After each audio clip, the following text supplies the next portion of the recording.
পর্দার গল্প কখনো কখনো বাস্তবকেও হার মানায়, আর আজ ঠিক এমনটাই যেন ঘটছে চোখের সামনে। ভেনেজুয়েলার প্রেসিডেন্ট নিকোলাস মাদুরোকে তার স্ত্রী সহ ধরে নিয়ে যাওয়ার খবর এখন ছড়িয়ে পড়েছে পুরো বিশ্ব জুড়ে। কিন্তু প্রশ্ন হলো, এটা কি সত্যিই বাস্তব, নাকি ৬ বছর আগেই মুক্তি পাওয়া জ্যাক রায়ান সিরিজে এমনটা হওয়ার পূর্বাভাস পাওয়া গেছে, যেখানে ঠিক এমনই ইঙ্গিত দেওয়া হয়েছিল যে ভেনেজুয়েলাই একদিন হয়ে উঠতে পারে বিশ্বের সবচেয়ে বড় রাজনৈতিক ঝুঁকি। সম্পদ, ক্ষমতা আর বিপর্যয় সবকিছু মিলিয়ে দেশটি যে আন্তর্জাতিক উত্তেজনার কেন্দ্র হতে পারে, সেটারই আজ বাস্তব চিত্র ফুটে উঠেছে সবার চোখের সামনে। রাজনৈতিক টানাপোড়েন, ক্ষমতার লড়াই আর রাষ্ট্রপ্রধানকে সরাসরি ধরে নেওয়ার মতো ঘটনা সবকিছু মিলিয়ে পরিস্থিতি এখন এমন যে দর্শকরা বলছে, এই গল্পটা আমরা আগেই দেখেছি।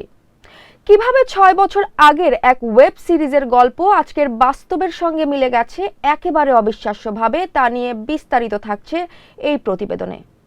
পর্দায় যা একসময় ছিল নিছক কল্পকাহিনী, আজ সেটাই যেন বাস্তবের হেডলাইন। ভেনেজুয়েলার প্রেসিডেন্ট নিকোলাস মাদুরাকে তার স্ত্রী সহ যুক্তরাষ্ট্রের অভিযানে ধরে নিয়ে যাওয়ার খবর ছড়িয়ে পড়তেই বিশ্বজুড়ে তৈরি হয়েছে তীব্র আলোড়ন। আর ঠিক এই মুহূর্তেই নেট দুনিয়ায় একটাই কথা ঘুরছে, আর সেটা হলো, এই গল্পটা তো আমরা আগেই দেখেছি।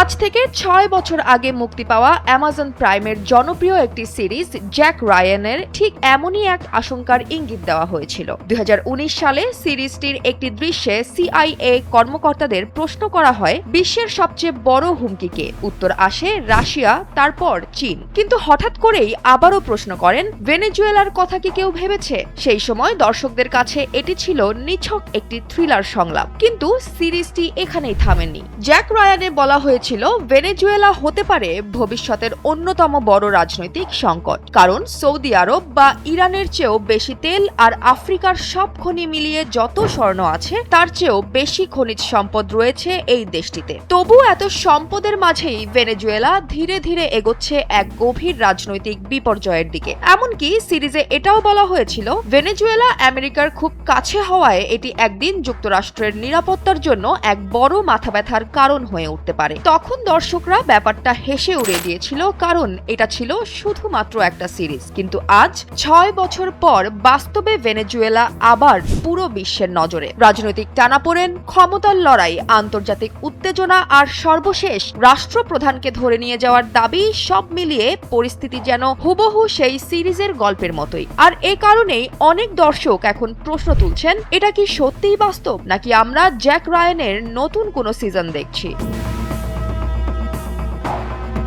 এই মিল কি শুধুই কাকতালীয়, নাকি বাস্তব রাজনীতিকে গভীরভাবে পর্যবেক্ষণ করলেই ভবিষ্যতের এমন গল্প লেখা সম্ভব? এ ব্যাপারে সিরিজের নির্মাতারা অবশ্য স্পষ্ট করে বলেছেন, জ্যাক রায়ান কোনো ভবিষ্যৎবাণী নয়, বরং এটি ছিল সমসাময়িক ভূ রাজনীতিকে ঘিরে বানানো একটি রাজনৈতিক থ্রিলার গল্প। কিন্তু যখন বাস্তব দুনিয়ায় একজন দেশের প্রেসিডেন্টকে ধরে নিয়ে যাওয়ার খবর ৬ বছর আগের সেই গল্পের সঙ্গে এতটাই মিলে যায় যে দর্শকদের চোখে এই মিল আর নিছক কোনো কাকতালীয় ব্যাপার হয়ে থাকে না। পর্দার কল্পকাহিনী এবং বাস্তব রাজনীতি, এই দুয়ের মাঝের সীমারেখা এই মুহূর্তে প্রায় অদৃশ্য। আর তাই জ্যাক রায়ান আজ শুধু একটি ওয়েব সিরিজ নয়, বরং বাস্তবকে নতুন করে ভাবার একটি ভয়ঙ্কর বাস্তব এবং একই সঙ্গে মজার রেফারেন্স।